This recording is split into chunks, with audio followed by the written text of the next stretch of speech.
شروع اللہ کا نام لے کر جو بڑا مہربان نہایت رحم والا ہے۔ ہم نے نوح کو ان کی قوم کی طرف بھیجا کہ پیشتر اس کے کہ ان پر درد دینے والا عذاب واقع ہو اپنی قوم کو خبردار کر دو۔ انہوں نے کہا کہ بھائیو، میں تم کو کھلے طور پر خبردار کرتا ہوں کہ اللہ کی عبادت کرو اور اس سے ڈرو اور میرا کہا مانو، وہ تمہارے گناہ بخش دے گا اور موت کے وقت مقرر تک تم کو مہلت عطا کرے گا۔ جب اللہ کا مقرر کیا ہوا وقت آ جاتا ہے تو تاخیر نہیں کی جاتی، کاش تم جانتے ہوتے۔ جب لوگوں نے نہ مانا تو نوح نے اللہ سے عرض کی کہ پروردگار، میں اپنی قوم کو رات دن بلاتا رہا لیکن میرے بلانے سے وہ اور زیادہ گریز کرتے رہے۔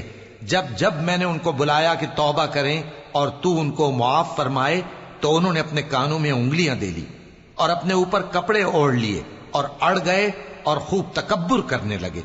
پھر میں ان کو بلند آواز سے بھی بلاتا رہا، پھر علانیہ بھی اور رازداری سے بھی سمجھاتا رہا۔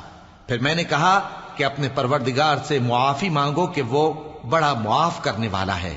وہ تم پر آسمان سے موسلا دھار میں برسائے گا اور تمہارے مال اور بیٹوں میں اضافہ کرے گا اور تمہیں باغ عطا کرے گا اور ان میں تمہارے لیے نہریں بہا دے گا۔ تم کو کیا ہوا ہے کہ تم اللہ کی عظمت کا اعتقاد نہیں رکھتے، حالانکہ اس نے تم کو طرح طرح کی حالتوں میں پیدا کیا ہے؟ کیا تم نے نہیں دیکھا کہ اللہ نے 7 آسمان کیسے اوپر تلے بنائے ہیں اور چاند کو ان میں روشن بنایا ہے اور سورج کو چراغ بنا دیا ہے؟ اور اللہ ہی نے تم کو زمین سے ایک خاص طرح سے پیدا کیا ہے، پھر اسی میں تمہیں وہ لوٹا دے گا اور اسی سے تم کو نکال کھڑا کرے گا۔ اور اللہ ہی نے زمین کو تمہارے لیے فرش بنایا تاکہ اس کے بڑے بڑے کشادہ رستوں میں چلو پھرو۔ آخر میں نوح نے عرض کی کہ میرے پروردگار، یہ لوگ میرے کہنے پر نہیں چلے اور ایسوں کے تابع ہوئے ہیں جن کو ان کے مال اور اولاد نے نقصان کے سوا کچھ فائدہ نہ دیا، اور وہ بڑی بڑی چالیں چلے اور کہنے لگے کہ اپنے معبودوں کو ہرگز نہ چھوڑنا، اور ود اور سوا اور یغوس اور یعوق اور نصر کو کبھی نہ چھوڑنا۔ اور اے پروردگار، انہوں نے بہت لوگوں کو گمراہ کر دیا ہے اور تو ان ظالموں کو اور زیادہ گمراہ کر دے۔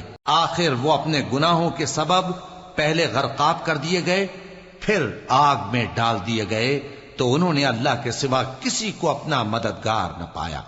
اور پھر نوح نے یہ دعا کی کہ میرے پروردگار، ان کافروں میں سے کسی کو زمین پر بستہ نہ رہنے دے، اگر تو ان کو رہنے دے گا تو یہ تیرے بندوں کو گمراہ کریں گے، اور ان سے جو اولاد ہوگی وہ بھی بدکار اور ناشکری ہوگی۔